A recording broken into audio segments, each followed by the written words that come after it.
he knew what was happening to the people who were anesthetized after he did the corneas. He could see what was happening to them in the next operating room. And I guess eventually he had, as I think I mentioned, he was having nightmares, he couldn't sleep. And his wife, Annie, said to him, "You must stop doing this. It's hideous." He removed the corneas from 2,000 Falun Gong practitioners over a 2-year period. I've seen some other accounts of what's happened to surgeons who do this, but this kind of information does not get out very easily. It's kept very much under control. Yeah, we've heard some really appalling stories, which we account in the book a bit, about how patients are treated and how they're told they have to register, for example, under a Chinese name, because since 2008 there's been a huge pressure on the government not to sell them to foreigners, to sell them only to Chinese nationals.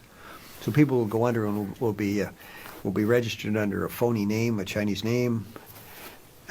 But I wish I had more evidence of how it's struck. But let me try to explain that a little bit. I became aware of this quite recently, that with this forced abortion policy for the second child, that somebody was telling me the other day that when a child would be born to a mother who had already had a child, instead of putting the child up for adoption or something, the doctors would stand around in this operating room and they'd think about what's the most effective way of killing the child.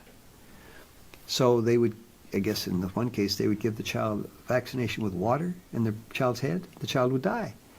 Well, how can you, if you are so dehumanized by doing operations like that, how does it become a problem to take the corneas out of a person's eye or an organ out of a person? Our doctors in the rule of law countries take an oath, of course, to protect human life.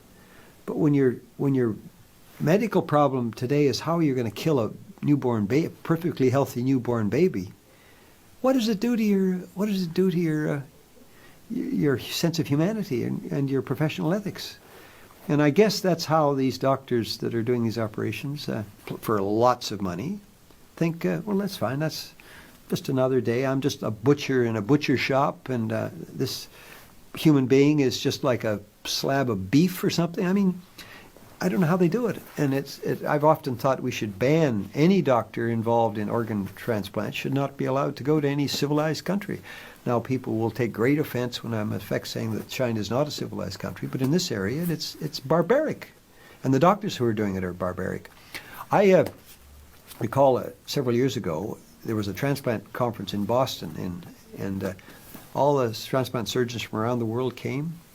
And one of the surgeons from Tianjin, where they do a lot of this work, was talking to a friend of mine and his wife, and there was a Falun Gong demonstration going on outside the hall, and actually Hillary Clinton spoke to the meeting at about the same time, and this doctor was saying to my friend happened to be from Germany, and the doctor from Tianjin pointed out how many liver transplants they did at his hospital, and my friend said, that's as many liver transplants as we do in all of Germany in a year. And then he said, well, where do you get your organs from? And the doctor's answer, and it's in the book actually, was ask the people demonstrating outside. Now, is that an admission of guilt?